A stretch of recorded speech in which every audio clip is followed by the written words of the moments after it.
سلام عليكم. خبز البريوش، يا ترى بتسموه بريوش زيي ولا بتقولوا عليه حاجة تانية؟ اهم حاجة ان احنا النهاردة هنتعرف على اسرار نجاحه اللي هتخليه يطلع معاكي بالمنظر اللي حضرتك شايفاه. طبعا الى جانب المقادير المظبوطة، ولكن في شوية تريكات في المقادير. يعني اول حاجة ان انا بستخدم دقيق مخبوزات مش دقيق كل الاغراض، وبعدين ببتدي ان انا احط كل المكونات بتاعتي على بعضها ما عدا الحليب، لان دي طريقة العجن المباشر، ان انا بحط كده كل المكونات مره واحده، وهبتدي ان انا اشغل المضرب بتاعي بحيث ان هم يندمجوا مع بعض عقبال لما هبتدي ان انا ادفي الحليب بتاعي زي اي معجنات في الدنيا. هنزل بقى بالحليب بتاعي بالتدريج لغايه لما احس ان العجينه بتاعتي اتجمعت على بعضها بالشكل ده كده، عجينه مش ناشفه ومش لينه، وهعجن كويس قوي. وده السر التاني لنجاح البريوش واهم سر بصراحه. لغايه لما هاخد قطعه من العجين وابتدي ان انا افردها بالراحه مش بسرعه عشان ما تتقطعش منك. لو اتكون معاكي غشاء رفيع بالمنظر ده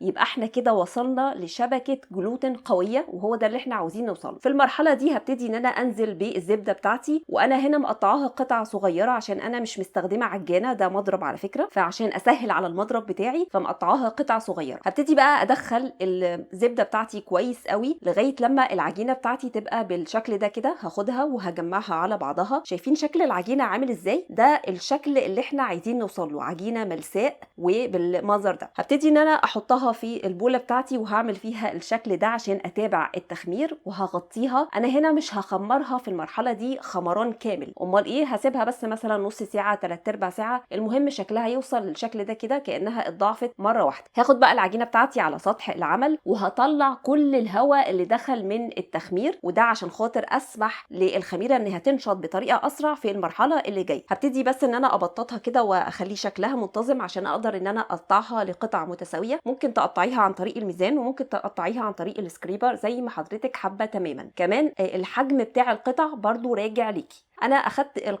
كل قطعه وببتدي ان انا اطلع منها الهواء مره تانية، وبحب قوي ان انا ارولها ما بين ايدي بالشكل اللي حضرتك شايفاه، لان العجينه بتاعتها بتكون اطرى من عجينه مثلا العيش الفينو، فده بيكون اسهل بكتير من ان انا ارولها على سطح العمل. وكمان كانك كده بتسيسيها وانت بتشديها من الناحيتين، هتتمط معاكي بمنتهى السهوله لان احنا مستخدمين نوع الدقيق الصح. طب لو انا مش حابه اعمل كده، ينفع ان انا اعملها على سطح العمل؟ ينفع، ولكن انا بالنسبه لي الحركه دي اصعب بكتير من ان انا ارولها في ايد، فالاسهل ليكي اعملي. المهم ان انا هوصل بيها لطول معين، وهعمل كده في 3 قطع بحيث ان هم يكونوا لي الضفيره بتاعتي. هاخد بقى ال3 قطع دول واحطهم مباشره على الصينيه اللي انا هخبز فيها الضفيره، وكاننا بالظبط بنضفر شعر حد. فهتبتدي، انا بحب ان انا ابدا من النص مش من اول الضفيره، لاني لقيت ان دي اسهل طريقه ان انا اعمل بيها الضفيره. وببتدي اخد الجزء اليمين في الجزء الشمال وهكذا لغايه لما هوصل لاخر جزء. هبتدي ان انا اخد ال3 قطع مع بعض، وعشان العجينه اصلا لينه هتلاقيها بتلزق بسهوله جدا، بس هتنيها لتحت عشان خاطر اثناء التخمير ما تفتحش مني. هشيل بقى الصينيه كلها اقلبها على الناحيه الثانيه، وهكرر دوا مع ال3 شرايط بالشكل اللي حضرتك شايفاه. يعني ركزي شويه كده في حركه الايد، هتلاقيها ان هي من اسهل ما يكون، هي مش صعبه خالص ولا حاجه. بالظبط تخيلي كانك ماسكه شعر حد بتضفريه يعني. وبرده لما هوصل لنهايه ال3 شرايط هبتدي ان انا امسكهم مع بعض وهتنيهم لتحت. طبعا البريوش يعني ليه اشكال كتير جدا، حدث ولا حرج، ولكن انا هنا اكتفيت النهارده بالشكل بتاع الضفيره.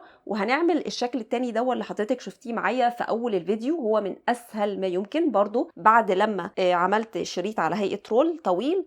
فاكرين كوكيز البالميه؟ هو يعتبر شبهه قوي، كاني باخد جزء من الاول بتنيه حته صغيره قصاده من الناحيه التانيه زيه بالظبط، وبعدين هبتدي ان انا ارجع تاني الف لفه صغيره وهكذا لغايه لما هما الاثنين هيتقابلوا في النص. تحسي كده ان هي علاقه متوازنه عشان يعملوا قلب شكله حلو. هبتدي بقى ان انا اغطي عجين بتاعي لغايه لما يخمر، على الاقل يخمر مرتين ل3 مرات، ولو خمر معاكي يبقى انت كده ماشيه صح في كل المراحل اللي فاتت. بعد لما العجينه بتاعتي خمرت هجيب صفار البيضه فقط، مش البيضه كامله، الصفار فقط، وهحط عليه طبعا فانيليا عشان خاطر يقضي على اي ريحه، وهبتدي ان انا اضربهم عشان يسهل عليا ان انا ادهنهم كويس قوي. وكمان هحضر معايا سكر يكون خشن شويه بالشكل اللي حضرتك شايفاه، وهبتدي بقى ان انا ادهن كل قطعه من قطع البريوش بتاعي. شايفين شكله بقى هو خمر ازاي وكبر؟ حاولي بقى هنا توصلي البيض بتاعك او صفار البيض لكل قطعه فيه عشان خاطر لما يتخبز يبقى كلها لونها حلو. ليه طيب استخدمنا الصفار بس مش البيضه كامله؟ لان الصفار بيدي اللون المميز بتاع البريوش اللي هو بيبقى بني غامق كده.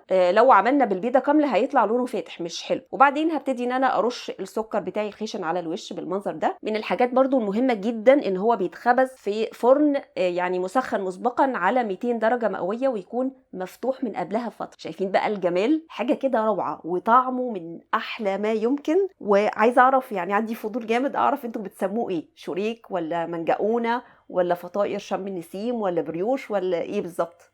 وبالصحه والهنا.